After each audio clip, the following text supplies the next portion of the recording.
இன்றைக்கி பார்த்தீங்கன்னா fried rice வந்து செய்யறதுக்கு நான் பாஸ்மதி ரைஸ் வந்து ஒரு 10 நிமிஷம் ஊற வச்சு அதுக்கப்புறம் ஒரு கப்புக்கு 1.5 கப்பு தண்ணி ஊற்றி நான் 2 விசில் வச்சு நான் இது வந்து ரெடி பண்ணி வச்சுட்டேன். இது பாஸ்மதி ரைஸ் வந்து குக்கரில் ரெடி ஆகிடுச்சு. நல்லா வந்து இது கொஞ்சம் சூடு ஆறட்டும். ஸோ அதுக்கு நடுவில் வந்து பார்த்திங்கன்னா இந்த மாதிரி கடாயில் வெங்காயம், பச்சை மிளகா, கருவேப்பில்லை, ஸோ கோஸு, உருளைக்கிழங்கு, கேரட்டு, ஸோ கேப்சிகம் கூட போட்டிருக்கலாம், பட் நான் சேர்க்கலை. இது எல்லாத்தையுமே பார்த்திங்கன்னா தேங்காய் எண்ணெய் போட்டு அதில் கடுகு, சீரகம் போட்டு தாளித்ததுக்கப்புறம் எல்லாத்தையும் சேர்த்து நல்லா வதக்கிட்டேன். நல்லா வதங்கினதுக்கப்புறம் பார்த்திங்கன்னா இதில் soya sauce, chilli sauce, tomato sauce, vinegar, அதுக்கப்புறம் வந்து பெருங்காயத்தூள், அதுக்கப்புறம் தேவைக்கேற்ப உப்பு சேர்த்து நல்லா வந்து கலந்துட்டேன். இப்போ இது வந்து பார்த்திங்கன்னா நல்லா இந்த மாதிரி இருக்கும்.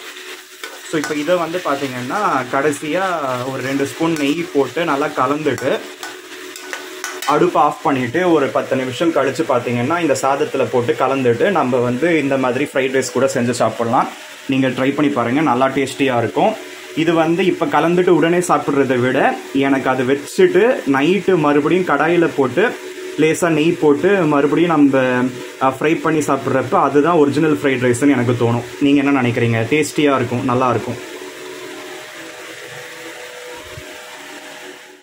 ஸோ இன்றைக்கி பார்த்திங்கன்னா நான் வந்து ஃப்ரைட் ரைஸ் வந்து செஞ்சுருக்கேன். இது ரொம்ப சிம்பிள் தான், ஒரு 1/2 ஹவரில் நம்ம செஞ்சு முடிச்சிடலாம். டேஸ்ட் வைஸ் நல்லாயிருக்கும். இது கலந்து வச்சு ஒரு 5 நிமிஷம் தான் ஆகுது.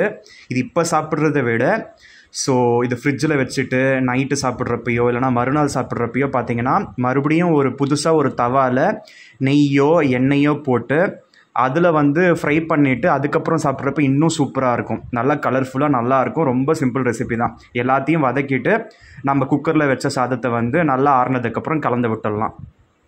ஸோ இந்த மாதிரி ரொம்ப சூப்பராக ரொம்ப டேஸ்டியாக வந்து ஃப்ரைட் ரைஸ் வந்து அமைஞ்சிருக்குது. நீங்களும் செஞ்சு பாருங்கள், நல்லாயிருக்கும். கண்டிப்பாக உங்கள் வீட்டில் இருக்க சின்ன பசங்க முதற்கொண்டு பெரியவங்க எல்லாருக்கும் கூட இது பிடிக்கும். இன்றைக்கி பார்த்திங்கன்னா என்னுடைய கிச்சனில் நான் அந்த ஸ்டவ்வையும் அந்த கிச்சனோட கவுண்டர் பிளாட்ஃபார்மையும் அதுக்கப்புறம் அந்த வால் டைல்ஸையும் பார்த்திங்கன்னா நான் க்ளீன் பண்ணேன். கிட்டத்தட்ட 1 ஹவர் மேலே எடுத்தது. நான் இது க்ளீன் பண்ணுறப்ப பார்த்திங்கன்னா அந்த தண்ணி எல்லாமே அந்த கவுண்டர் பிளாட்ஃபார்ம் இருக்குது இல்லையா, அந்த கேஸ் பைப் இருக்கும்ல, அந்த ஓட்டை வழியாக அந்த தண்ணி எல்லாம் கூட கீழே வந்து அதுக்கப்புறம் அதை வந்து தொடச்சி எடுத்து இப்போ இந்த மாதிரி நான் வச்சுருக்கேன். ஸோ இது ஃபுல்லாக பண்ணுறதுக்கே கிட்டத்தட்ட 1 ஹவர் மேலே ஆயிடுச்சு. ஸோ இந்த கிச்சன் இந்த கவுண்டர் பிளாட்ஃபார்மும் இந்த ஸ்டவ்வையும் க்ளீன் பண்ணணும்னு நினச்சிக்கிட்டே இருந்தேன், ஆனால் பண்ணவே இல்லை. ஸோ கிட்டத்தட்ட ஒரு 2 மாதம் கழித்து நான் இப்போ க்ளீன் பண்ணியிருக்கேன். இப்போ எப்படி இருக்குது? பார்க்குறதுக்கு ஓரளவுக்கு நீட்டாக இருக்குதுன்னு நான் நம்புகிறேன். இன்னும் கூட பார்த்திங்கன்னா இந்த இதிலெல்லாம் அந்த எண்ணெய் பிசுப்பு இருக்க தான் செய்யுது. ஒரு ஆம்பளை பையனாக இருந்துக்கிட்டு வீட்டில் எத்தனை வேலை பார்க்க முடியும்? நம்ம சூழ்நிலை இந்த மாதிரி ஆயிடுச்சு. அதை நினச்சா வேதனையாக இருக்குது. என்னோடய வீட்டில் நான் கிச்சனை எப்படி பிளான் பண்ணேன்னு சொல்லிட்டு காமிக்க போகிறேன். ரொம்ப சிக்கனமான ஒரு கிச்சனில் என்னடா இவ்வளோ சிக்கனம், தாராளமாக தானே எல்லோரும் கட்டுவாங்கன்னு சொல்லி கேள்விப்பட்டிருப்பீங்க. இதில் பார்த்திங்கன்னா ஸ்பேஸ் கன்ஸ்ட்ரெயின்ஸு. ஸோ சின்ன நிலத்தில் இப்படி தான் கட்ட முடியுன்றதுனால இது ஒரு 5.5க்கு 5.5 அவ்வளோதான் ஒரு பாத்ரூம் சைஸில் நம்ம கிச்சன் வந்து அமைஞ்சிருக்கு. ஸோ இங்கே மிக்ஸி இந்த மாதிரியெல்லாம் வச்சு அதுக்குள்ளே வந்து இந்த கரண்டி, இந்த டம்ளரு, இந்த சொம்பு, இந்த கேஸ் ஜார்லாம் வச்சுட்டேன் இல்லையா. இங்கே வந்து பார்த்திங்கன்னா நமக்கு ஸ்டவ் வந்து அமைஞ்சிருச்சு. ஸோ எப்பயுமே பார்த்திங்கன்னா இந்த கேஸ் பைப்புக்கு ஒரு ஹோல்ஸ் வந்து போட்டுக்கிறது நல்லது. ஸோ அங்கே வந்து எப்பயுமே சாமான் கழுவுனா அந்த சாமானெல்லாம் வந்து கவுத்தி வைக்கிறதுக்கு ஒரு பேஷன் வச்சுருப்பேன். இது வந்து பார்த்திங்கன்னா இந்த ஆர்ஓ பியூரிஃபையரில் வர தண்ணியெல்லாம் வேஸ்ட்டாக போகாமல் அதை சேகரிக்கிறதுக்கு எப்பயுமே ஒரு குடம் இருக்கும்.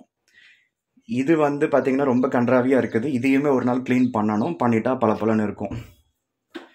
ஸோ ரொம்ப வந்து காம்பேக்டான எட் வண்டர்ஃபுல் கிச்சனாக தான் அமைஞ்சிருக்குது.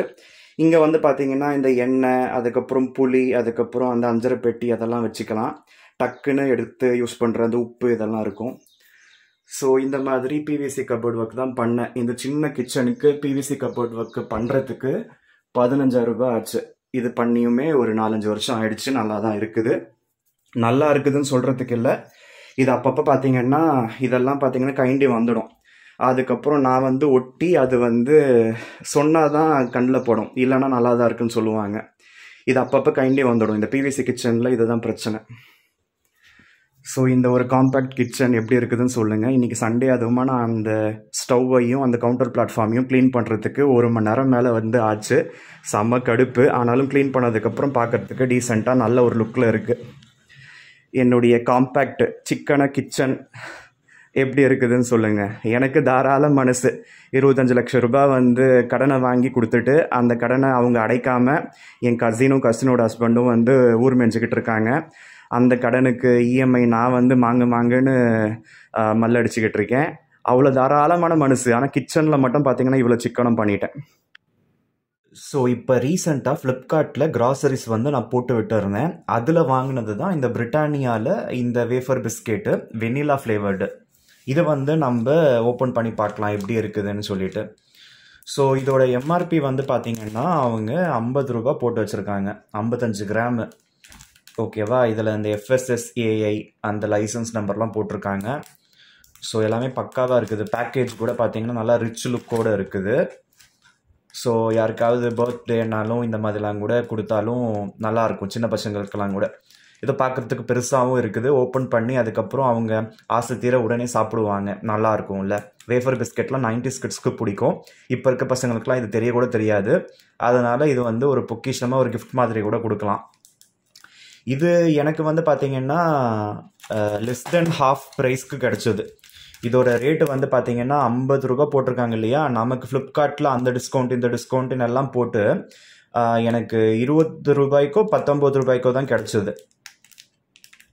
ஸோ லெஸ் தென் ஹாஃப் ப்ரைஸுக்கு எப்படி தான் கொடுக்க முடியுதுன்னு தெரியல அவங்களால. அப்போ இந்த மாதிரியான ப்ராடக்ட்ஸ்க்கு ஒரிஜினல் ப்ரைஸ் தான் என்னன்னு தெரியல. அப்போ மேனுஃபேக்சரிங்லேருந்து வெளியில் அனுப்புகிறப்ப எவ்வளோ ப்ரைஸ்க்கு விற்பாங்க? அவங்க 10 ரூபாய்க்கு கொடுத்துருந்தா தானே இவங்க வந்து மேலே லாபம் வச்சு 19 ரூபாய்க்கு வந்து நமக்கு கொடுப்பாங்க. ஆனால் இதை வந்து இங்கே 19 ரூபாய்க்கு வாங்கி 50 ரூபாய்க்கு விற்றா எவ்வளோ லாபம் பார்த்துக்கோங்க. இப்படி தான் எல்லா ப்ராடக்டோட ஒரிஜினல் ப்ரைஸ் என்னன்னே கண்டுபிடிக்காத அளவுக்கு தான் எல்லோரும் இருக்காங்க. ஸோ இதை ஓப்பன் பண்ணிடலாமா?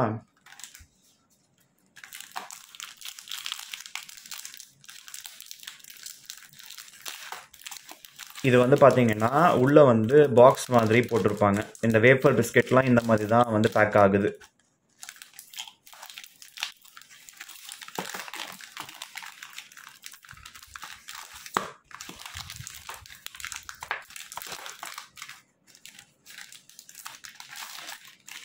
இந்த தீபாவளி கிராக்கர்ஸ்லாம் இருக்குமே அந்த மாதிரி டப்பாவாக இருக்குது. உள்ள நல்லா வந்து பியூர் ஒயிட் கார்ட்போர்டு பாக்ஸு. இதை கூட பார்த்திங்கன்னா நம்ம மேலெல்லாம் பெயிண்டிங்லாம் பண்ணி ரீயூஸ் பண்ணலாம். நல்லாயிருக்கும். பசங்களுக்கு ஏதோ ஆக்டிவிட்டீஸ்க்கெல்லாம் கூட கொடுக்கலாம். இப்போ இதில் பாருங்கள், இந்த மாதிரி ஒன்று இருக்குமா, உள்ளே இன்னொன்று இருக்கும். ஸோ நல்ல ப்ரொடெக்ஷனோடு வரும். முன்னாடியெல்லாம் வேஃபர் பிஸ்கெட்லாம் எவ்வளோ ஆசையாக சாப்பிடுவோம். இப்போ இதெல்லாம் பாருங்கள் பொக்கிஷமாக எப்படியெல்லாம் பேக்கேஜ் பண்ணியிருக்குது. முன்னாடியெல்லாம் தனித்தனியாக விற்பாங்கல்ல, ஒரு பீஸ் மட்டும் தனியாக வந்து வாங்கி சாப்பிடுவோம்.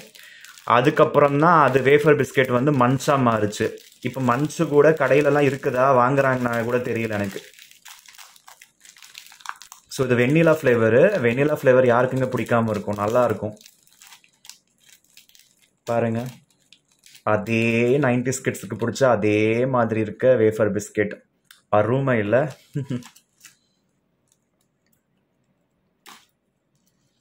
உள்ளுக்குள்ளெல்லாம் பார்த்தீங்கன்னா க்ரீமாக நல்லாயிருக்கும் சாப்பிட்றப்ப.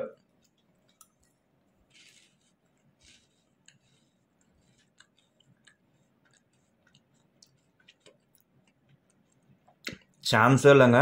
செம்ம டேஸ்ட்டாக இருக்குது. லவ்லி. கண்டிப்பாக யாரையாவது இம்ப்ரெஸ் பண்ணணும்னு நினச்சிங்கன்னா 90s கிட்ஸாக இருந்தாங்கன்னா இந்த மாதிரி வேஃபர் பிஸ்கெட் கொண்டு போயிட்டு வாங்கி கொடுங்களேன். அவங்க எவ்வளோ ஆசையாக சாப்பிடுவாங்கன்னு பாருங்கள்.